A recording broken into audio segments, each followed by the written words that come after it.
Newly elected House Oversight and Government Reform Chairman Trey Gowdy does not plan to investigate Russia's meddling in the 2016 election or questions of whether President Donald Trump obstructed justice.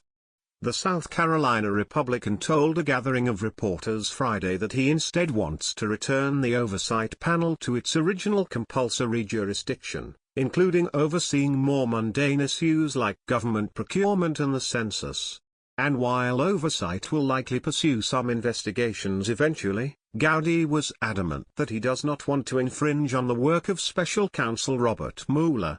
Gowdy also argued that the Russia scandal and questions of obstruction fall more in the jurisdiction of other committees, including the House Judiciary Committee and the House Intelligence Committee, where he helps lead the investigation of Moscow's interference in the 2016 election.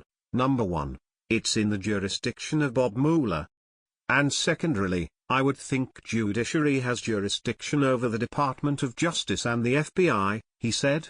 To the extent that any of those memos are classified, that would be intelligence. And for those that think a third committee ought to look at it, Oversight would have secondary permissive jurisdiction, but it would be secondary. What investigations Gowdy does pursue will likely be carried out behind closed doors with a hearing at the end of the probe to discuss findings, a break from Oversight's previous use of hearings as fact-finding exercises. If I would devise an inefficient way to gather facts, I don't know that I could devise anything better than 5-minute increments alternating between Republicans and Democrats, said Gowdy, a former federal prosecutor. That is not conducive to gathering facts.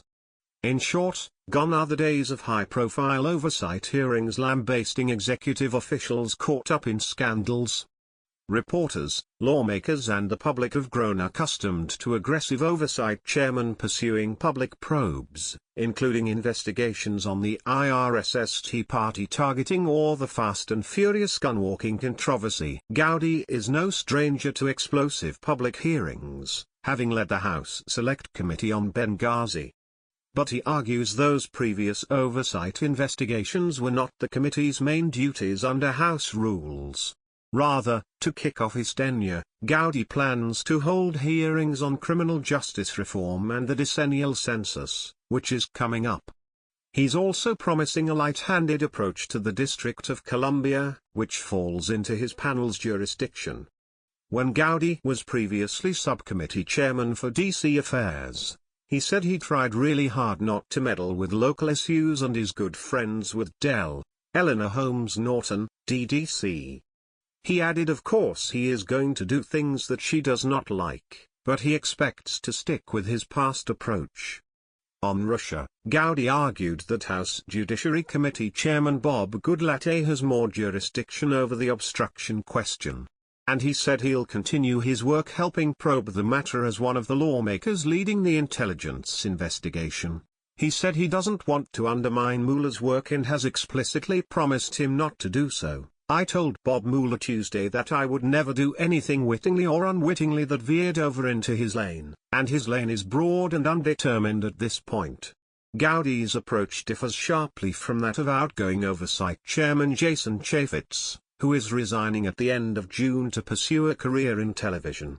Chaffetz asked for Comey's memos detailing Trump's alleged request to drop the FBI investigation of Michael Flynn, his ex-national security advisor. He even called a hearing with Comey, though that was cancelled. Gowdy also seemed to downplay his panel's role in looking into whether Trump went amiss of the Constitution's Emoluments Clause, which prohibits presidents from taking money from foreign governments. He said the panel would look into the matter, but he also said it's a legal question first and probably falls into judiciary's jurisdiction. It is constitutional, so therefore judiciary leaps to mind first. But there are also ethics issues, and the Office of Government Ethics is squarely within our lanes, he said. So the first challenge to me is understanding the parameters, how it's historically been applied, and then from that you can determine whether there's been a breach. Gowdy's committee may pursue some matters related to the Russia-Comey scandals. The committee, he said, could examine questions about who should or shouldn't get security clearances, one of many questions that has arisen recently. That, Gowdy said, does fall into the panel's jurisdiction, but even on that matter, it would be a light tough.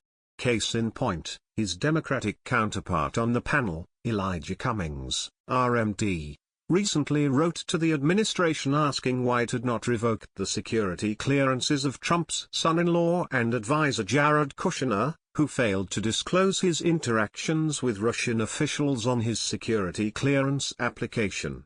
Gowdy, however, said not to look to him to pursue Kushner since it could be a criminal issue.